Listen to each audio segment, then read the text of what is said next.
Selamat berjumpa kembali di kontrak perkuliahan mata kuliah pemrograman framework. Jadi di mata kuliah pemrograman framework ini nanti kita akan ada dua kegiatan, yaitu teori 50% dan praktek 50%. Komponen penilaian di masing-masing jenis perkuliahan ya, itu meliputi ada 4 poin. Yang pertama adalah keaktifan ya. Jadi keaktifan kalian sebagai mahasiswa ini mempunyai nilai ya, yaitu sebanyak 10%. Lalu tugas. Jadi di dalam perkuliahan nanti akan ada tugas ya. Itu mempunyai andil sebanyak 20%. Kemudian UTS ya dan UAS ini mempunyai andil di dalam penilaian sebanyak 35% ya, masing-masing baik UTS maupun UAS adalah sebesar 35%. Lalu di dalam mata kuliah ini ya, pemrograman framework ini menerapkan aturan ya, jadi teori 2 SKS yang terdiri dari 14 kali tatap muka, 1 kali UTS, dan 1 kali UAS ya, atau ujian akhir semester ya. Jadi 1 kali ujian tengah semester dan 1 kali ujian akhir semester. Lalu praktek 2 SKS yang terdiri atas 10 ya, ada 10 pertemuan. Ya, nanti di sini ada materi, tugas, kuis, ujian ya, ini semua nanti akan disediakan melalui portal ya, portal e-learning. Lalu untuk presensi ya, presensi teori ini masing-masing mahasiswa bisa absen melalui SIMA ya. Jadi silakan akses ke SIMA, lakukan absensi ya. Nanti di situ akan tercatat ya, di samping absensi yang secara fisik. Lalu kemudian ada presensi praktikum ya. Jadi presensi praktikum ini nanti akan disediakan ya. Praktikum ini nanti bisa secara online maupun secara onsite ya, atau offline. Itu nanti akan ada edaran berupa kertas yang nanti harus ditandatangani oleh mahasiswa. Kalau online nanti saya akan menyediakan isian melalui website. Presensi kehadiran maksimal 30 menit sejak kelas dibuka. Jadi di luar 30 menit maka mahasiswa akan dianggap tidak melakukan absen.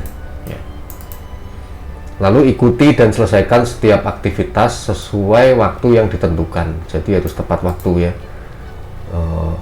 Aktivitas baik pengumpulan tugas maupun aktivitas kuis ya, itu nanti akan ada waktu dan harus dilaksanakan tepat waktu.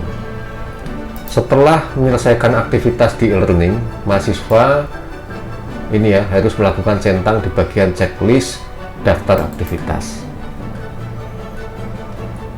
Lalu jalur komunikasi, nanti saya akan membuat grup WhatsApp ya, khusus mata kuliah pemrograman framework. Nanti informasi menyusul ya. Nanti silakan daftar. Saya akan membagi link yang mana nanti mahasiswa bisa melakukan subscribe atau daftar ya ke dalam grup WhatsApp mata kuliah pemrograman framework. Kemudian apa manfaat pembelajaran dari ini ya, mata kuliah pemrograman framework ini ya. Mata kuliah ini merupakan implementasi dari konsep OOP. Kalian pasti sudah mendapat pelajaran tentang OOP ya. Nah, di dalam mata kuliah ini kita akan fokus menggunakan pemrograman PHP ya. PHP dengan framework Laravel. Saat ini Laravel sudah mencapai Laravel yang ke-10 ya. Nanti kita bisa sama-sama belajar ya, mengeksplor apa saja yang disediakan oleh framework Laravel ya, khususnya pada saat ini versi 10. Sehingga manfaat yang bisa diambil dari mata kuliah ini adalah mahasiswa nanti bisa membangun sistem menggunakan framework dan menerapkan konsep OOP dan MVC ya. Jadi tentunya frameworknya nanti kita akan fokus di Laravel, bahasa pemrogramannya menggunakan PHP, konsepnya tentunya OOP dan MVC atau model, view, dan controller.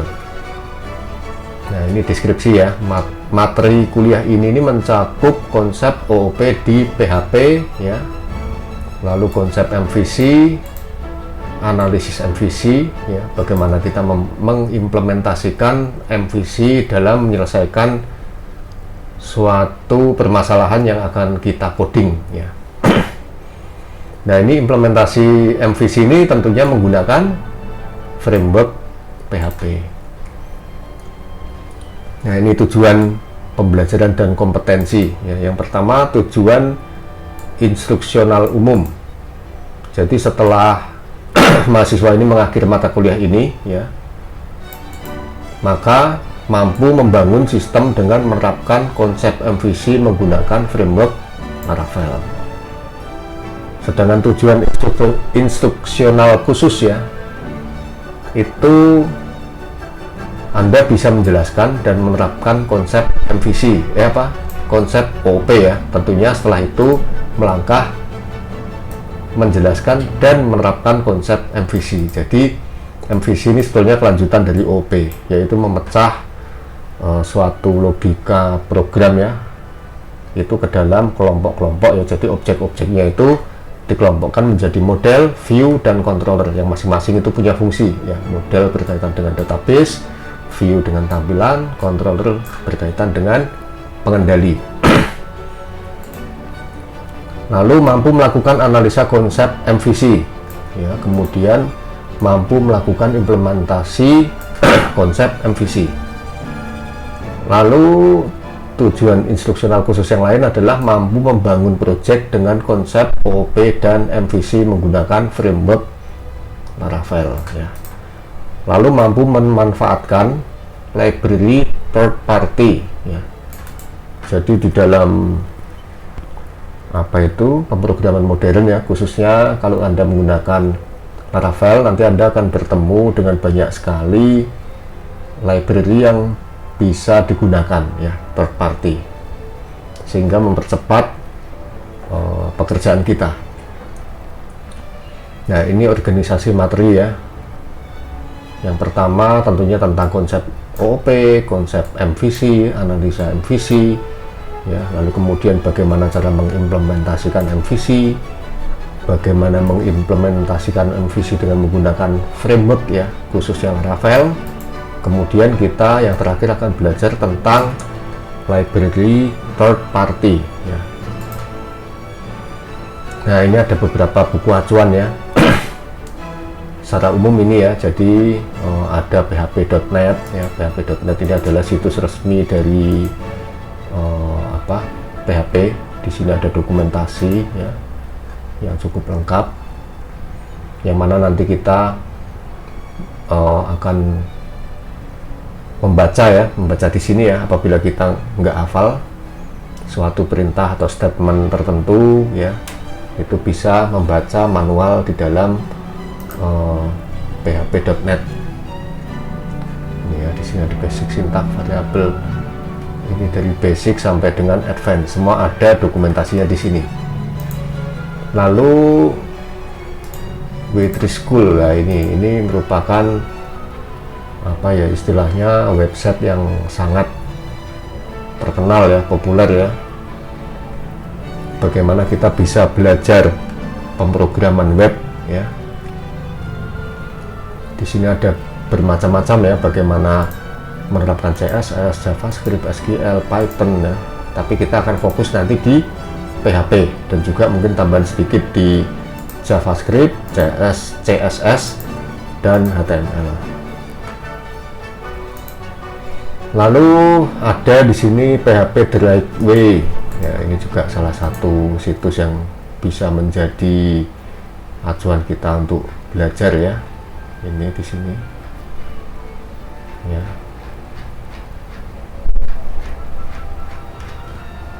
Kemudian ada kode akademi ya.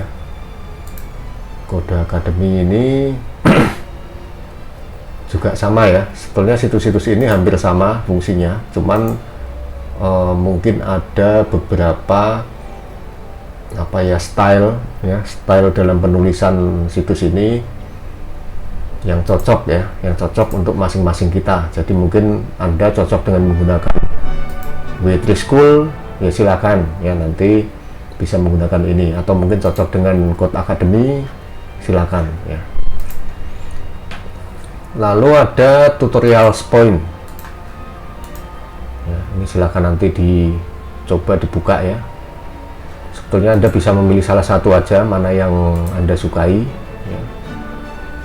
Karena ini memuat pelajaran basic ya sampai dengan advance tentang sintaks PHP.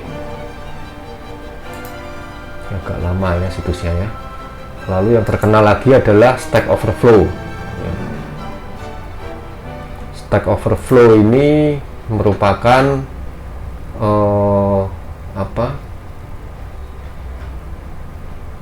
tempat kita berdiskusi ya, curhat, menanyakan sesuatu, mencari jawaban dan sebagainya. Ini bisa dibuka lewat Stack Overflow ya.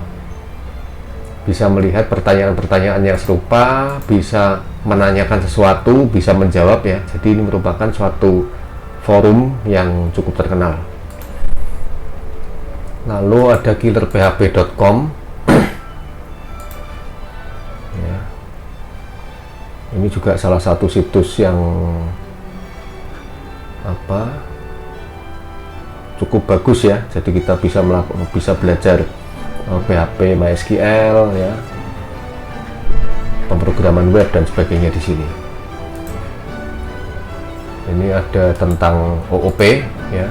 Di sini ada tutorials point tentang PHP OOP ya, tentunya ini Anda sudah pernah belajar ya mengenai OOP ini. Kemudian yang paling penting ya, nanti kita akan banyak sekali berhubungan dengan situs laravel.com ya. Jadi ini adalah situs resmi dari framework Laravel ya. Nanti kita akan banyak melihat di bagian ini ya, documentation. Kita bisa belajar Laravel dari berbagai macam versi ya, tapi kita nanti akan fokus di versi terakhir ya, yaitu 10x. Nanti kita akan di sini ya, dari melakukan instalasi, konfigurasi, memahami directory struktur ya, terus mengenai front end ya, development, terus mengenai basic ya, arsitektur konsep. Ini nanti kita akan belajar lebih mendalam ya melalui situs ini dan beberapa modul yang sudah saya buat. Kemudian bagaimana strategi perkuliahan ya? Satu, seperti biasa, penyampaian materi dalam bentuk ceramah ya, baik online maupun offline. Slide materi, nanti saya akan memberikan slide materi ya, atau e-book ya. Video ya, juga tanya jawab dan diskusi. Lalu yang kedua, pemberian kuis. Nah, nanti akan ada kuis ya, ada kuis, ada tugas dan sebagainya yang harus diselesaikan ya. Jadi ada kuis, ada pemberian tugas setelah kita selesai perkuliahan, dan akan biasanya ya, ini biasanya ya, nggak selalu, kalau tugasnya panjang ya, agak berat, maka mungkin akan diberikan waktu lebih lama, misalnya 2 minggu begitu. Nah, ini tugasnya ada kuis ya, tugas kecil, tugas project, terus ada evaluasi tengah semester, ada evaluasi akhir semester, ada laporan project praktikum.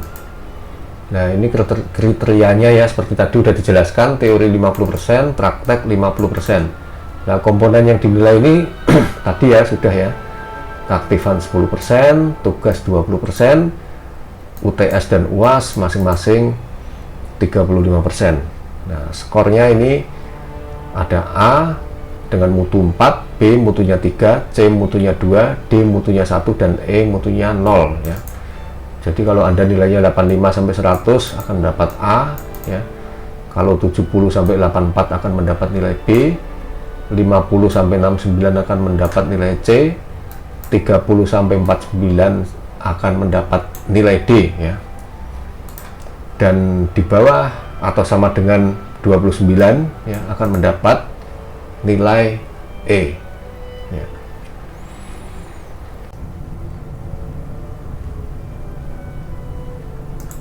Baik, terima kasih atas perhatiannya.